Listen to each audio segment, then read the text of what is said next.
Yeah, I thought it was a good weekend. I thought our kids really showed a lot of perseverance in that second half for a young team to get down 10 and not hit the panic button. I think it shows our growth as a group. I thought we did a really, really good job of adjusting in the second half to their speed. They were really fast. But obviously, this week is going to tell a lot. Oakland is a team that is very, very talented. There's a reason they were picked to win this league. They got great players. Obviously, a great coach in Greg Campy.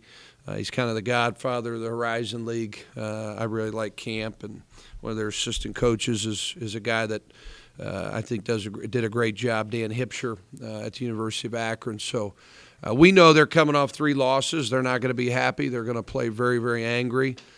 So we got to be ready to go. Whew. Well, it's a 3-headed monster. You know, they're all different. They're all very, very talented basketball players. Very few teams have stopped all 3 of them. We got to try to do a good job of not getting into a game where we're just going to run and gun with these guys because they're hard to keep up with. Our defense has got to be really, really working together. We got to help each other.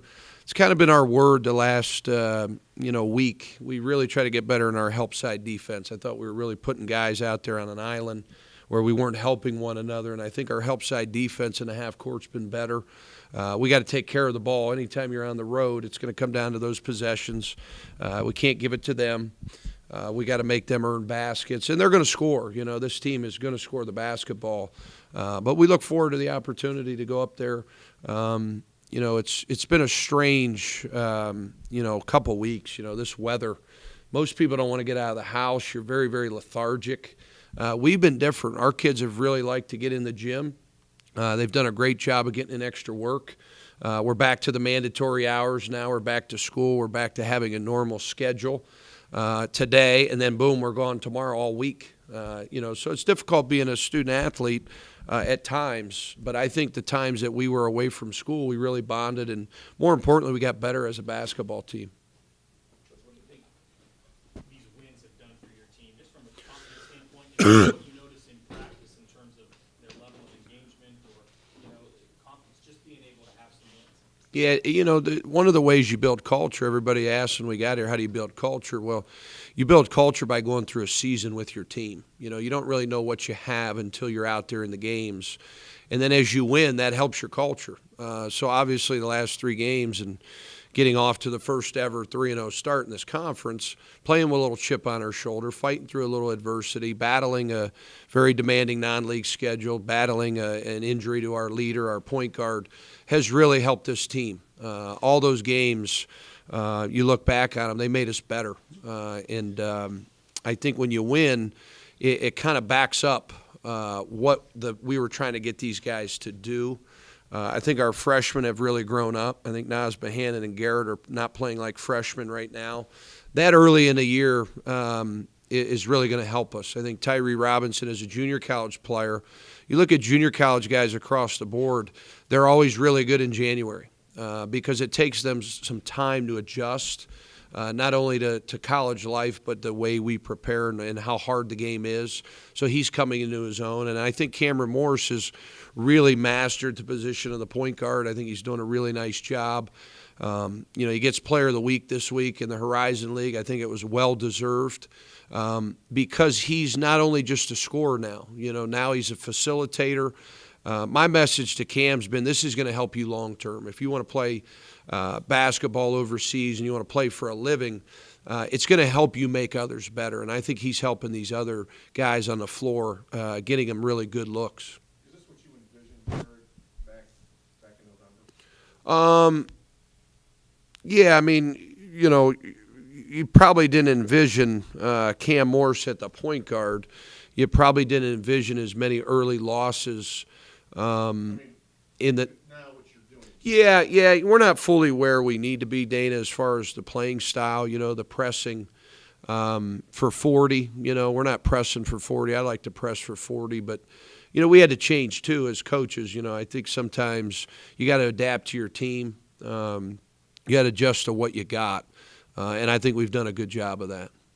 How much is the rebounding after you got the last 3 games, you got rebounding your opponents? Yeah, last game was really impressive. When you can go plus 14 on the backboard, that shows a real desire to get the ball, a real desire to win, to outwork your opponent. Those are all keys to our team. I think our team realizes who they are now.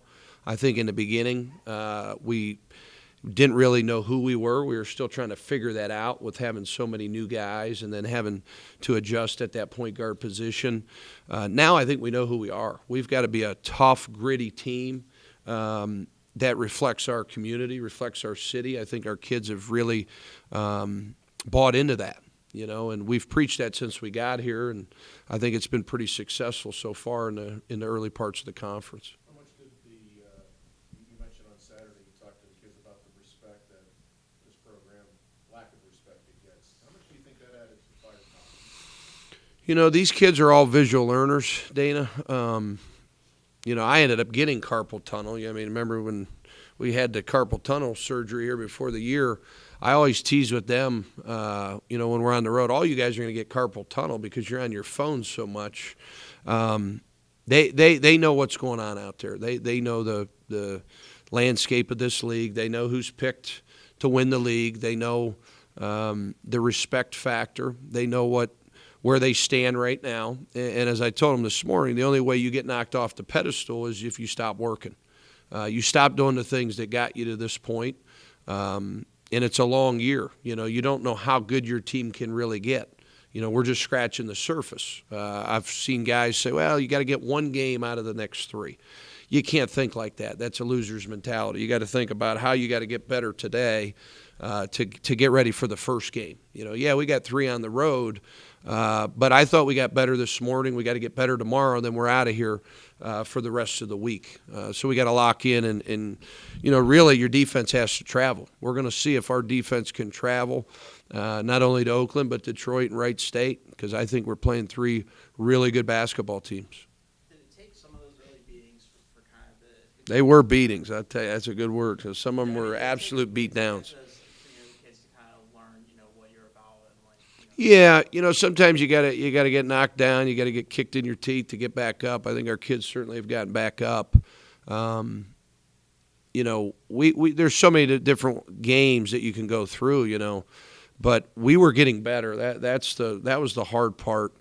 We were getting better. We just weren't finishing. At Utah State, Indiana in the first half, we held them to 20 points or 29 points, but we only had 20. I like where our team's headed right now. I really do. I think we got a little swagger. I think in sports you have to have a little swagger, and I think our kids are getting that.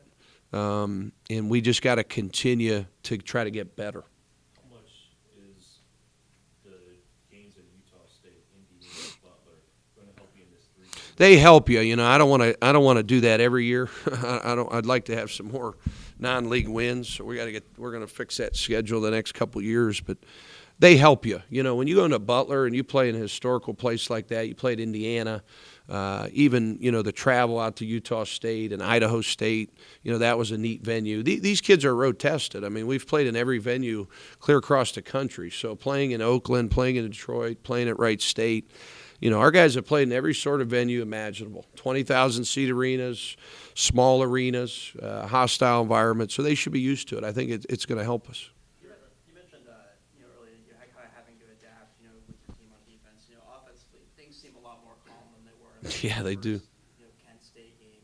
Is that just kind of you learning more about the team? Yeah, and I think it's the guys valuing the basketball. We were really, really careless with the basketball. The last 3 games, we got a positive assist to turnover ratio.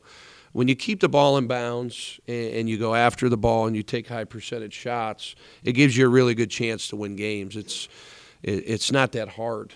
Sometimes I think the players, we have a tendency to make the home run play. And I was like that as a young player. We just got to make the simple play. I think we're making simple plays.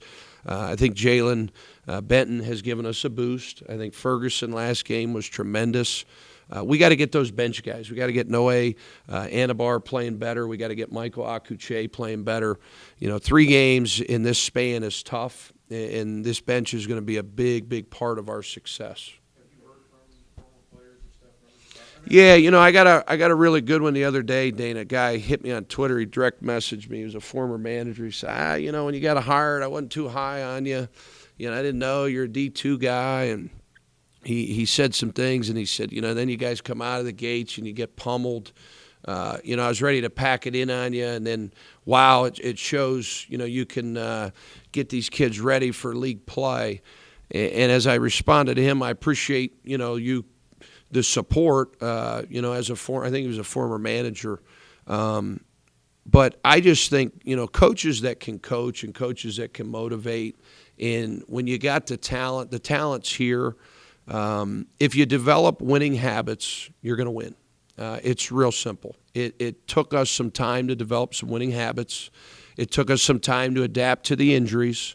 But our teams have always gotten better. You know, we started off slow at Fairmont State that first year. You know, we were 2-2. I was ready to jump off this bridge. I'll never forget. We were scouting a game. Me and Paulie were driving down 79 South in West Virginia. I said, Paul, what did we do? I just left the Big East, and I'm 2-2 as a Division II coach. You know, but you got to grind. You know, this is a grind. I think basketball, like no other sport, is a really long, grueling season. You got to know when to push your team. You got to know when to pull back.